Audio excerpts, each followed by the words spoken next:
몇 달 전에요. 운동선수 출신의 한 남성이 자신의 유튜브에서 했던 말이 상당한 논란을 일으켰다고 합니다. 그리고 오랜 시간이 지난 이 시점에도 그의 발언은 계속 논란이 되고 있고 여러 사람들로 하여금 수많은 밈을 탄생시키고 있다고 하는데요. 논란이 되었던 상황은 이렇습니다. 그 운동선수 출신의 한 남성이 자신의 유튜브 PD로부터 이런 말을 들었어요. 요즘 30대임에도 불구하고 원 가족에서 독립되지 않은 채 부모님 집에 살면서 경제적으로 도움을 받는 소위 캥거루족이 많습니다 라는 얘기를 들은 거예요. 그러자 이 말을 듣고 그 남성이 이렇게 얘기하는 거예요. 왜 그런 거냐? 왜 독립을 안 하냐? 왜 30대인데도 독립 안 하냐 이것이죠. 질문이 되지 않는, 이해가 되지 않는다라는 식으로 다시 반문을 한 거예요. 그래서 그 말을 들은 PD가 이렇게 대답을 했습니다. 돈이 없어요. 집세 내고 생활비 내고 하면요. 요즘 사람들 평균 벌이를 생각하면 여유 자금도 생기지 못하고 그래서 저금도 하지 못하고 예금도 하지 못하고 쉽지 않습니다. 이렇게 얘기를 한 거예요. 그러자 그 논란의 주인공이 다시 이렇게 얘기를 해요. 돈이 없어서냐 아니면 돈을 막 써서냐? 일을 하는데 왜 돈이 없냐? 라고 얘기를 한 거예요. 이렇게 반응을 보인 그의 말에 그 사람의 유튜브를 보고 있던 수많은 시청자들이요 엄청나게 거세게 막 항의를 했다라고 합니다. 물론 이후에 이 운동선수가요 더 자세한 설명을 듣더니 신입사원 시기에는 그럴 수 있을 것 같아 라는 식으로 마무리를 하긴 했지만 그래도 그에 앞선 발언들은 걷잡을 수 없이 많은 청년들 사이에서 퍼져나가면서 야, 그 사람이 그런 말을 했대. 미친 거 아니냐? 어떻게 그런 말을 하냐? 막 사람들 사이에서 논란이 된 것이죠. 여러분은 그 해당 남성, 그 운동선수 출신의 해당 남성의 발언에 대해서 어떻게 느껴지시나요? 얼핏 들으면 틀린 말은 아닌 것 같아요. 30대인데 왜 독립을 안 하고 부모님에게 신세를 지냐? 틀린 말 같지는 않습니다. 더 나아가 맞는 말을 하는 것 같아요. 생활비를 너무 막 쓴 거 아니냐? 아끼면 못할 게 뭐가 있냐? 맞는 말 같아요. 그러나 이 한 남성의 발언이요 많은 청년들로 하여금 큰 반감을 사게 된 것은 그 운동선수 출신의 남성이 대한민국에 사는 수많은 청년들의 일반적인 그 삶을 너무나도 모르면서 넘겨짚고 판단하면서 정죄하려고 했던 그 사람의 태도가 많은 청년들로 하여금 분노를 사게 된 것이죠. 그도 그럴 것이요. 2023년도의 통계를 보면 실제로 만 19세, 우리나라의 만 19세부터 36세의 사람들이 월 평균 얼마를 버느냐를 한번 따져보니까 월 평균 수입이 266만 원이라고 합니다. 생각보다 적죠. 266만 원이 대한민국 청년들의 평균 월급입니다. 20대 초만이 아니고요.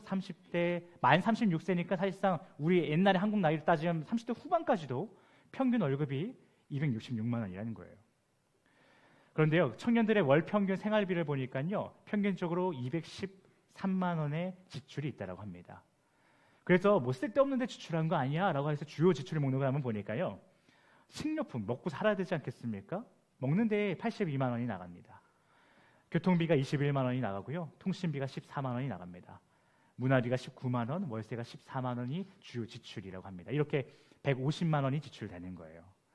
왜 이렇게 식사비가 많이 나와 할 수 있지만 청년들이 일하고 밖에서 사 먹게 되고 이러다 보면 당연한 지출인 것이죠.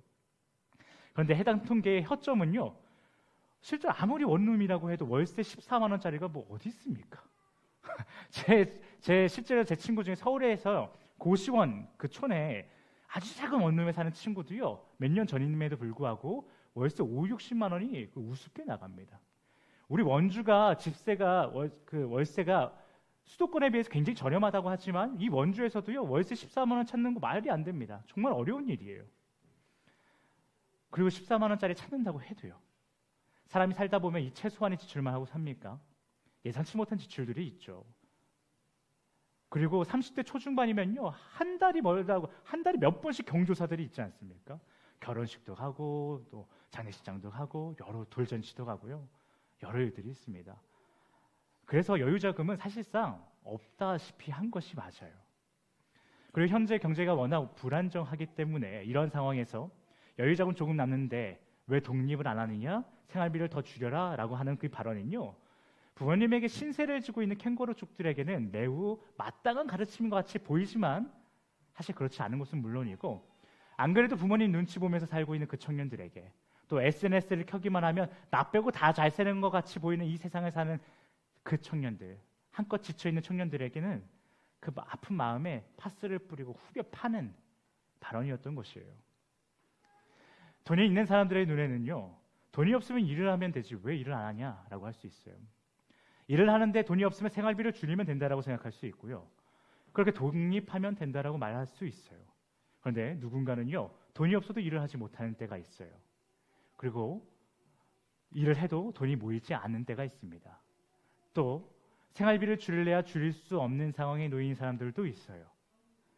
우리 인간은 자신의 삶에서 많은 부분에 있어서 스스로 통제할 수 있다 생각하고, 그래서 이렇게 행동하면 자신이 예상하고 기대하는 대로 될 것이라고 생각하면서 자신은 물론이고 타인을 너무나도 쉽게 판단하고 정죄할 때가 있는데요, 실상 우리의 삶은 여러분과 저의 예상과 기대가 맞아떨어지는 경우는 그리 많지 않다는 것입니다.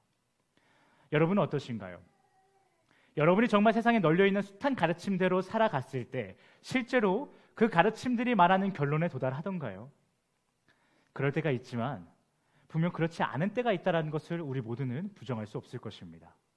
분명 이렇게 하면 돈을 번다고 했는데, 이렇게 하면 인간관계가 좋아진다라고 했는데, 이렇게 행동하면 괜찮을 것이라고 얘기했는데, 그래서 그 모든 가르침을 따르면서 살아갔는데, 그 모든 가르침이 제시하고 있는 결론이 성공과 좋은 인간관계와 괜찮음은 무슨 이유에서인지 여러분 인생에 찾아오지 않는 그런 경험이 여러분 과거에나 혹시 현재의 여러분 삶 가운데 있지 않으십니까? 그래서 그런 상황 가운데 힘들어하고 있는데 또 옆에 있는 누군가 와서 또 같이 신앙생활 한다는 사람이 와가지고 너 그거 말씀 안 읽어서 그래, 너 요즘 기도는 하니?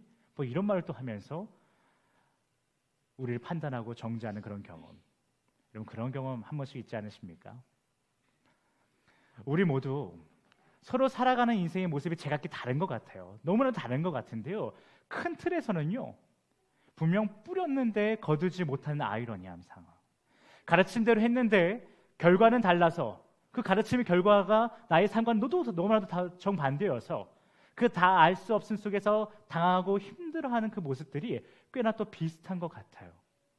결국 우리 모두는요, 이 땅에 살아가는 동안 숱한 아이러니와 다 알 수 없음 가운데 당황도 하고 두려워도 하면서, 그러나 어쩔 수 없이 이내 순응하면서 성실하게 또 살아가고 있는 것이 아닌가 생각이 됩니다. 여러분, 우리는 오늘부터 약 4주에서 6주에 걸쳐 욥기라는 책을 살펴볼 것입니다. 해당 말씀은요, 오늘날 여러분과 저와 마찬가지로 아이러니함과 다 알 수 없는 세상 그 속에서 매우 고군분투하며 살아가는 평범한 한 사람의 이야기가 담겨 있습니다. 그리고 큰 틀 안에서 우리와 별반 다를 것 없는 그 한 사람의 인생 스토리가 쓰여 있는 욥기서는 잠언과 전도서와 함께 구약 성경의 대표적인 지혜서로 분류되어 있습니다. 그런데요, 지지난주에 다루었던 잠언은요, 누가 봐도 지혜서 같아요. 누가 봐도 우리에게 삶의 지혜를 주는 것 같아요. 이렇게 살아라, 저렇게 살아라, 그럼 복 받을 거야, 이렇게 하면 너 벌 받을 거야, 알려주는 그 모습이요, 참으로 지혜서답습니다. 반면 오늘부터 우리가 살펴볼 이 욥기서는요, 여러분도 한두 번씩 다 읽어보셨겠지만 얼핏 보면 삶의 지혜를 담고 있다라고 생각되지 않기도 합니다.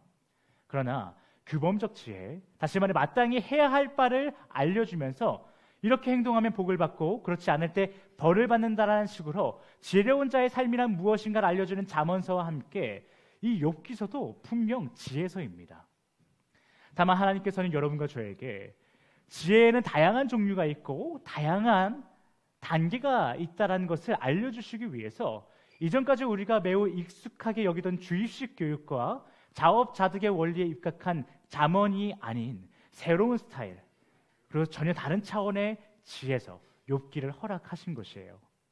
그러니 금일부터 진행되는 욥기서 여행에서 여러분이 그리고 제가 정말 힘들겠지만 우리 안에 무의식적으로 매우 강력하게 자리 잡고 있는 자업자득과 인과응보라는 원리를 거부하면서 우리 헤이스키즈 어린이들과 같이 하얀 도화지와 같은 마음을 가질 필요가 있습니다.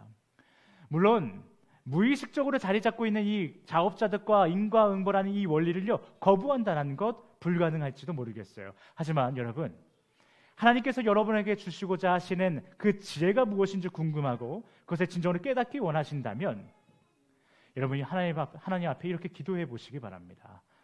하나님, 메시지를 듣고 이 말씀을 다시 한번 묵상하는 그 순간만큼이라도 어린아이와 같은 마음, 도화지와 같은 하얀 마음을 나에게 허락하여 주세요.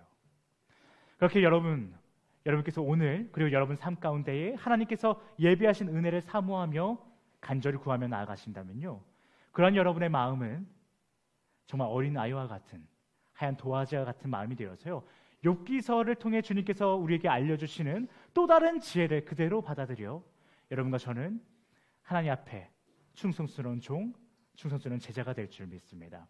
그렇다면 금일 본문을 통해 욥기서 첫 여행 그 첫걸음을 내딛어 보겠습니다. 여러분, 오늘 본문은요 다음과 같이 크게 두 가지 파트로 나눠져 있습니다. 먼저는 1절부터 5절의 파트, 첫 번째 파트는 욥은 어떤 사람인가 라는 파트입니다. 그리고 6절부터 12절은 욥을 바라보는 두 존재의 대화라고 하는 파트가 있습니다. 그럼 첫 번째 파트인 욥은 누구인가, 어떤 사람인가 라는 부분을 살펴보기 위해서 오늘 본문 1절을 다시 한번 읽어보겠습니다. 우리 다 함께 욥기 1장 1절 함께 읽겠습니다. 시작.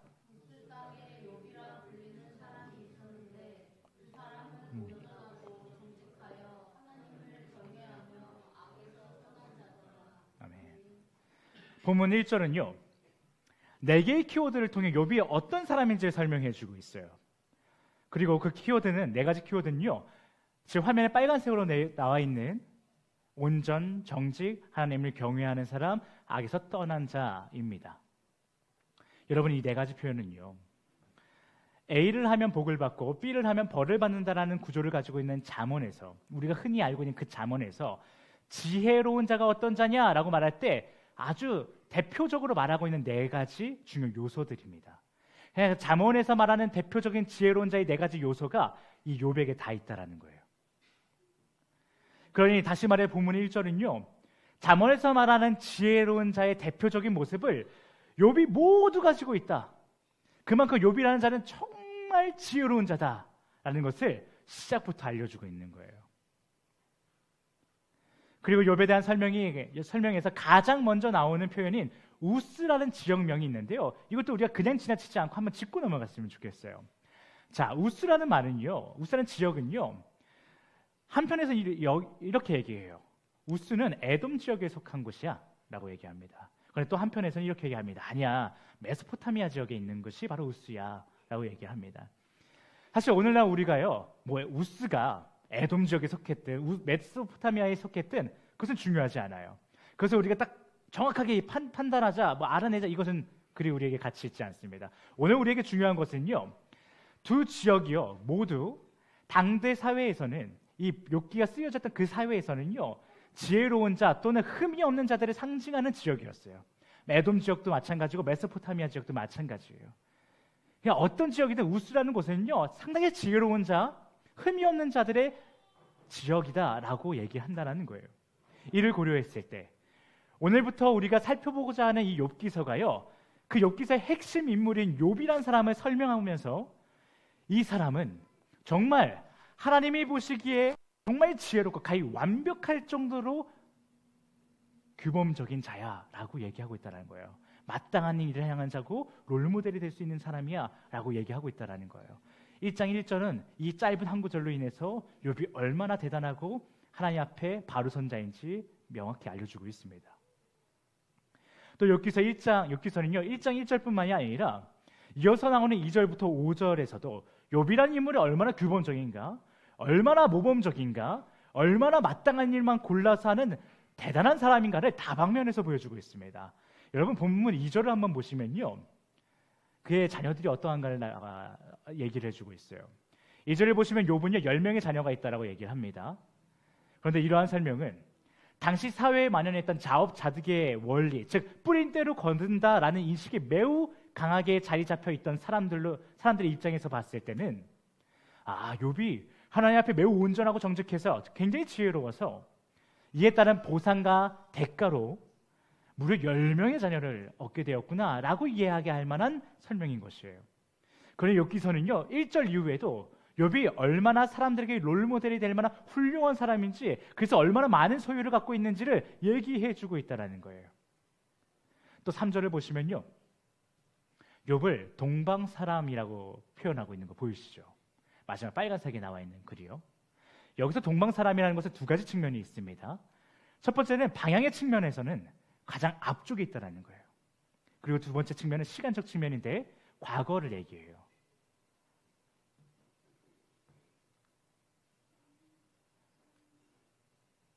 제가 이건 무슨 말이냐면요, 그 사람이, 이 욥이라는 사람이요 언제나 가장 앞서 있었던 자라는 얘기를 하고 있는 거예요. 그가 동방에 있는 사람이라는 얘기는 그 욥이라는 사람은 언제나 항상 앞에 섰던 사람이야, 리더십이 있었던 사람이야, 본보기가 됐던 사람이야 라고 얘기하고 있다는 거예요. 그리고 본문 3절에서요 욥을 또 이렇게 표현합니다. 가장 훌륭한 자, 아까 나와 있죠. 동방 사람 중에 가장 훌륭한 자라 이렇게 얘기하고 있잖아요. 여기서 가장 훌륭한 자라는 것은요 가장 큰 자다라는 의미가 담겨 있어요. 다시 말해서 욥이요 사회에서 경제적으로나 덕에 있어서나 누구에게든 가장 존경받을 만한 사람이었다라고 얘기하고 있는 거예요. 즉 해당 표현들은요 욥이라는 인물이 역사적으로 봐도 어느 하나 빠지지 않는 매우 지혜로운 자다, 그렇게 칭함을 받을 만한 자다라고 욥기서는 얘기해주고 있다는 거예요. 그리고 욥기에서 욥에 대한 자랑에 가까운, 이거 거의 자랑이지 않습니까? 누가 보면은 무슨 욥기 찬양선 줄 알겠어요. 욥기를 이렇게나 칭찬한단 말이에요. 거의 자랑에 가까운 이런 설명들은 여기서 그치지 않고요 이번엔 욥의 자녀들은 또 얼마나 훌륭한지를 얘기해줘요. 그렇게 욥에 대한 자랑을 계속해서 설명을 계속해서 이어나가는데요 본문 4절 다 같이 한번 읽어보겠습니다. 시작.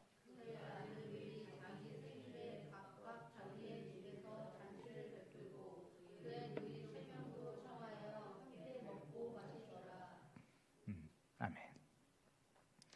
그의 아들들이 자기 생일에 각각 잔치를 베풀었다. 4절이 얘기하고 있습니다. 여기서 생일이라는 표현은요 현대 우리가 사용하고 있는 의미처럼 1년에 한 번 다들 생일이 있으시죠. 음력양력하면 뭐 2번 있을 수도 있고 어쨌든 한 번 있으시잖아요 대부분. 그런 생일의 의미이기도 합니다. 그런데 또 다른 의미로는요 어떻게 해석할 수 있냐면 각자 날을 정해서 그 날의 책임을 맡아서요 가족들에게 잔치를 베푼다라는 표현이 되기도 해요.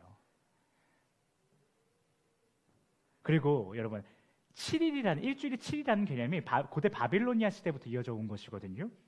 그런 것과 욥의 아들이 총 7명이라는 것을 고려해 봤을 때는요 이게 무슨 말을 하고 있냐면요 매주 주 1회씩 아들들이 주 1회씩 날을 정해서 월, 화, 수, 목, 금, 토, 일 정해가지고 가족들을 위해서 잔치를 베풀었다는 거예요. 그런데 거기 그 잔치에 꾸준하게 누구를 초대해요? 여자 형제들을, 누이들을 초대해요. 이는 남자 형제들이요 매일 나의 여자 형제들을 보살피고 돌보았다는 얘기가 되는 거예요. 그리고 이러한 모습은요 욥의 아들들이 하나님께서 자신을 믿는 가정에게, 그 가운데 장자들에게 특히, 그리고 남자 형제들에게 주신 돌봄의 책임, 사랑의 의무를 착실하게 감당하고 있다는 얘기가 되는 것입니다. 이로써 욥은요 자신뿐만이 아니라 자식 농사도 기가 막히게 지은 거예요. 욥만 대단하고 하나님 앞에 바로 선 것이 아니라 욥의 자녀들도, 그 아들들도 하나님 앞에 너무나도 잘 살아가고 있다는 거예요. 부럽지 않으십니까? 부럽습니다. 그리고 또 욥이 어떤 자인가를 설명하는 마지막 구절 5절은요 욥 참 이 정도 되니까 조금 지독하다 싶기도 해요. 앞에는 아주 대단한데 멋있는데, 근데 5절까지 가니까 좀 지독하다 싶은 구절이 뭐냐면요 5절에 이런 표현이 있습니다. 혹시 내 아들들이 하나님을 욕되게 하였을까? 라고 하면서 뭐라 했냐면 번제를 아들의 수만큼 했다는 거예요. 욥은요 자신과 자신의 가정을 잘 돌보았고 그 결과 자기 가족들이 하나님 앞에 바로 서 있는 모습을 잘 보이고 있는데, 이미 잘하고 있는데 5절을 보면 그럼에도 불구하고 욥은 혹시라도 나의 자녀들이 하나님 앞에 의식적으로나 무의식적으로나 죄를 범하였을까 봐, 그렇게 하나님을 노엽게 했을까 봐 염려함으로 나의 자녀들을 위해서 잔치가 끝날 때마다 번제를 드렸다라는 거예요. 이만큼이나 욥은 하나님 앞에서 바로 서기 위해서 철저했던 사람이에요. 한편으론 제가 좀 전에 표현했던 것처럼 지독해요. 다른 말로 흠이 없어요. 그렇게 말할 만큼 정말 하나님 앞에서 지혜롭고 바로 선 자예요. 그리고 앞서 이런 온전하고 정직하고 하나님 앞에 하나님을 경외하고요, 악에서 떠나 있는 이 욥, 그리고 자신뿐만 아니라 자녀들 10명의 자녀들마저도 하나님 앞에서 아주 잘 키워내고 있는 이 욥을요, 매우 주의 깊게 살펴보고 있는 두 존재가 있다는 얘기, 아까 제가 메시지 시간 초반에 이야기 드렸죠. 그렇다면 이 대단한 욥, 이 착실한 욥, 성실한 욥, 이 욥을 바라보고 있는 그 두 존재는 누구일까요? 말씀 보셔서 아시겠지만 사탄과 하나님이죠. 여러분, 본문 8절을 다시 한번 읽어보겠습니다. 함께 읽겠습니다. 시작.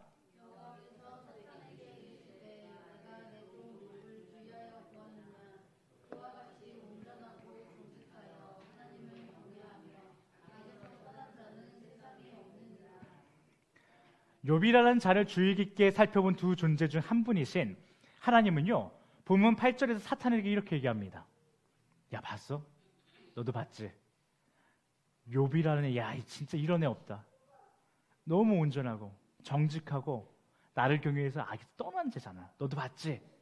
앞에서 사탄이 그러지 않습니까? 내가 세상을 돌아다니다가 돌아보다가 왔어요, 주님 하니까, 그래? 너 그럼 봤지? 욥 봤지? 얘기하시는 거예요.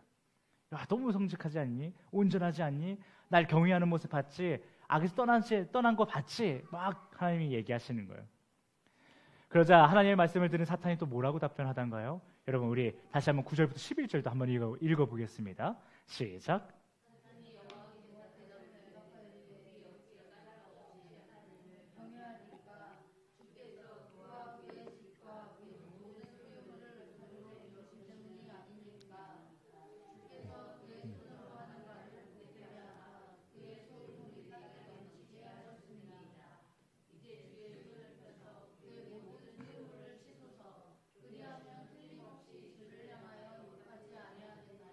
아멘.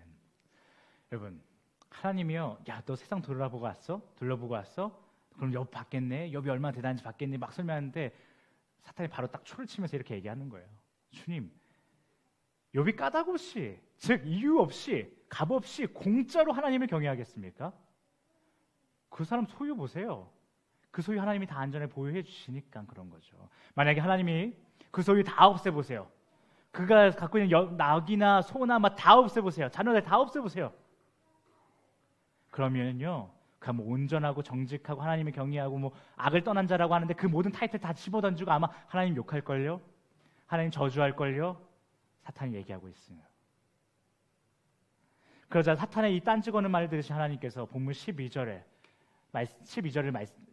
말씀하시면서 사탄으로 하여금 이렇게 얘기하시죠. 그래?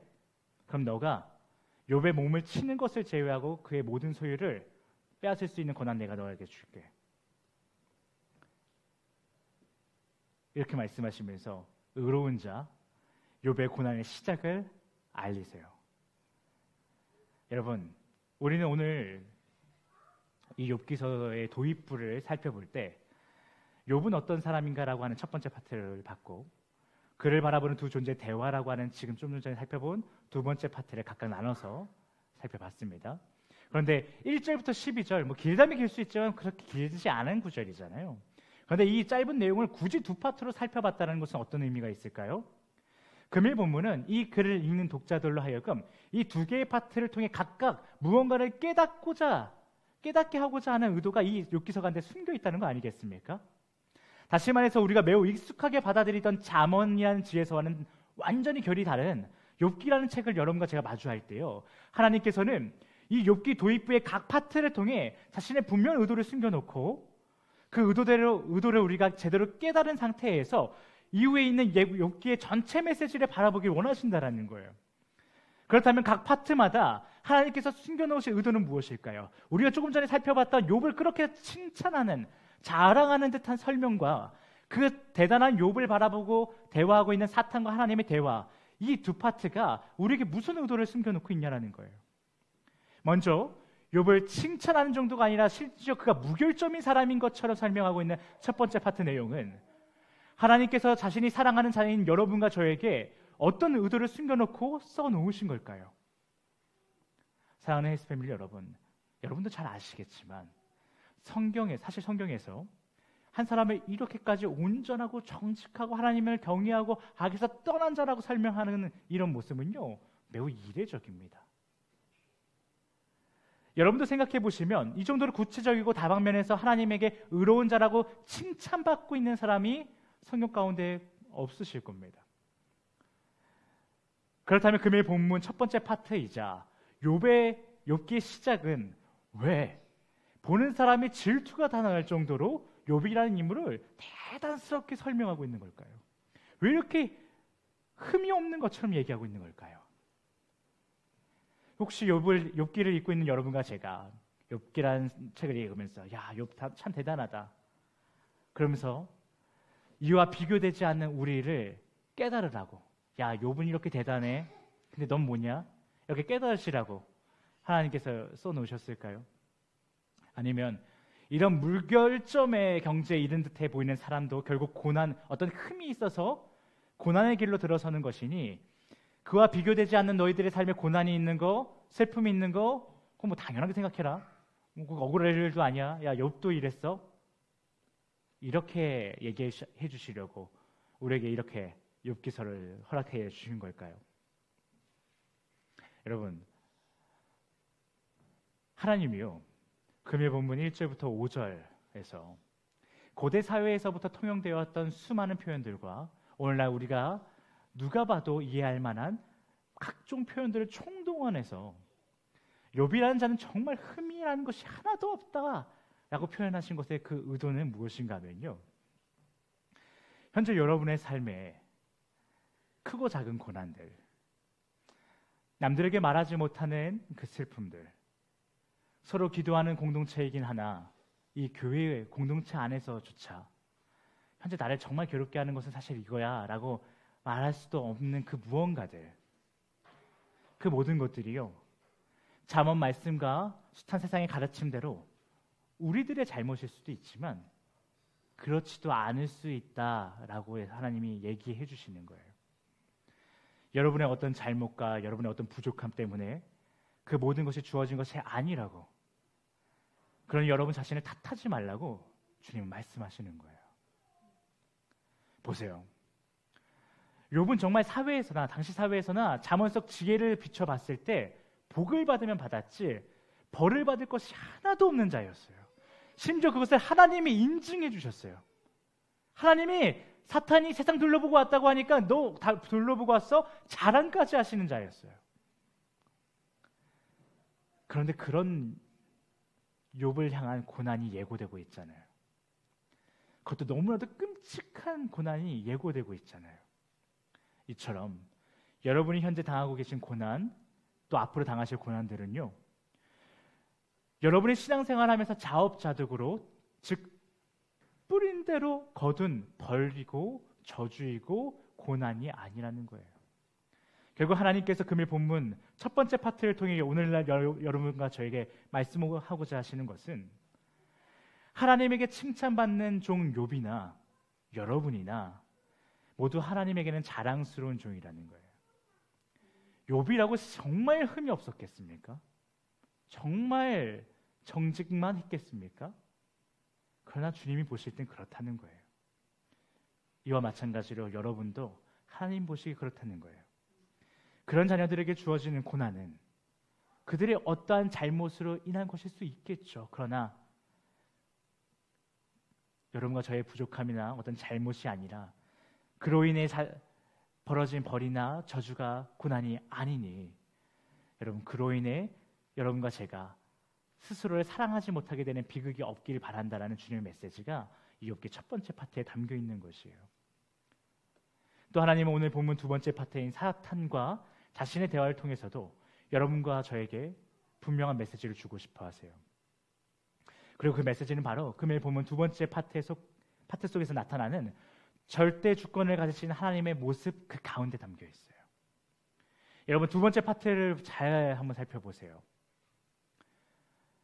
우리를 고난으로 인도하고 죽음으로 몰고 가는 것 같아 보이는 사탄이요. 죄 아무리 대단해 보일지라도 결국 하나님의 주권 아래에 있어서 그가 허락하신, 주님이 허락하신 그 범위 안에서만 자신의 활동을 펼칠 수 있다는 건 아니겠어요? 그렇다면 이처럼 대단한 주권을 가지신 하나님의 모습 안에 오늘날 여러분을 향한 어떤 메시지가 담겨 있을까요? 그것은 바로 절대 주권을 가지신 하나님이요, 욥을 아끼시고 욥을 신뢰하시며 욥을 끝까지 포기하지 않고 그에게 자신의 선한 계획과 사랑을 보이신 것 같이 오늘날 여러분을 주님께서 아끼시고 여러분을 신뢰하시며 여러분 모두에게도 동일한 계획을 가지고 사랑을 보이실 것이라는 약속의 메시지가 이 두 번째 파트에 담겨 있는 것이에요. 그래서 현재 여러분에게 주어진 고난이 여러분에게 그저 고난으로 끝나는 것이 아니라 또 다른 반전이 있을 것이라고, 선한 약속이 분명히 성취될 것이라고 주님은 두 번째 파트를 통해서 우리에게 예의해 주고 계시는 거예요. 비록 욥과 같이 너무나도 큰 고통의 사건들로 인해서 이 땅에 살아가는 내내 온몸이 찢어질 것 같은 고통이 유지될지라도 그 모든 것이 하나님의 계획 안에서는 절대로 영원할 수 없으며 절대 주권을 가지신 하나님께서 여러분을 향해 가지고 계시는 그 영원한 뜻은 화평이고 회복이고 평안이라는 것이에요. 그것을 이 두 번째 파트에 담고 있는 것입니다. 물론 우리가 당했던 그 과거의 경험들이 순간순간 불쑥불쑥 찾아와 여러분을 아프게 할 수도 있어요. 죽는 그날까지도요. 그러나 주님께서는 여전히 그럼에도 불구하고 말씀하시는 거예요. 그래도 그것이 끝이 아니라고 얘기하시는 거예요. 그 고난의 끝은 지금 너가 힘들어하는 그 모습이 아니라 내가 주는 평안과 회복이라는 것이에요. 여러분, 욥 생각해 보세요. 10명의 자녀가 다 죽었어요. 근데 누가 이런 무책임한 말을 하시더라고요. 그러나 욥이 또 10명의 자녀를 다음에 갖게 됐으니 얼마나 감사한 일입니까? 감사하죠. 그러나 그것이 앞서 10명의 자녀가 죽은 그 상처가요, 욥에게 씻겨졌겠습니까? 평생 씻을 수 없을 거예요. 한 명의 자녀가 죽어도요, 그래서 99명의 자녀가 살아있어도요, 아비의 마음은 그렇지 않잖아요. 10명의 자녀가 다 죽었어요. 그러면 욥의 상처는요, 10명의 자녀가 새로 생긴다고 할지라도 씻겨지지 않는 것이에요. 여러분이 당하신 상처가요, 씻겨지지 않을 수도 있겠어요. 죽는 순간까지 고통스러울 수도 있겠어요. 그러나 하나님께서는 그럼에도 불구하고 말씀하세요. 그것이 끝이 아니라고요. 내가 너를 향해 가지고 있는 선한 계획과 그 사랑은 너를 거기서 머물게 하지 않겠다라고 말씀하세요. 그런 사랑하는 SPM일 여러분, 금일 본문의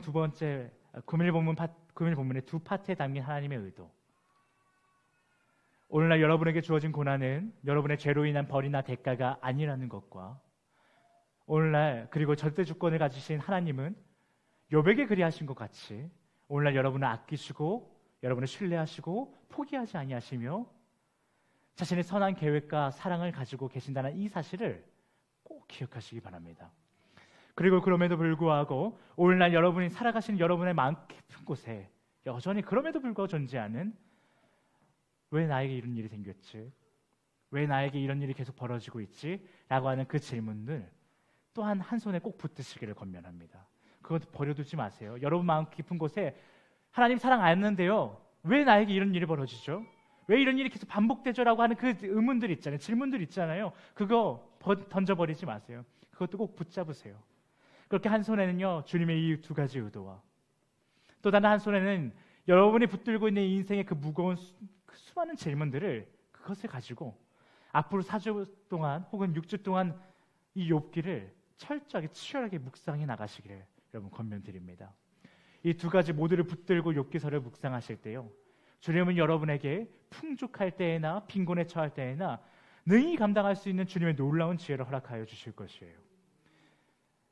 우리 이 시간 찬양하기 원하는데요, 찬양하실 때 오늘 말씀 속에 담긴 주님의 두 가지 의도를 가슴 깊이 새기시길 바랍니다. 그렇게 잠시라도 여러분 삶의 수많은 무거운 질문들을 향해서 왜 날 삶에 이런 일이 있지? 왜 나만 이렇게 고통스럽지? 왜 지나가는 것 같은데 또 이런 고난이 나에게 오지? 라고 하는 그 무거운 질문들을 향해 우리가 믿는 하나님은 우리를 신뢰하시고 또 사랑하시는 분이시기에 그 어느 때나 그 어느 곳에서나 찬양받기에 합당한 분 아니겠냐고 선포해 보시기 바랍니다. 혼자서는 힘들 수도 있어요.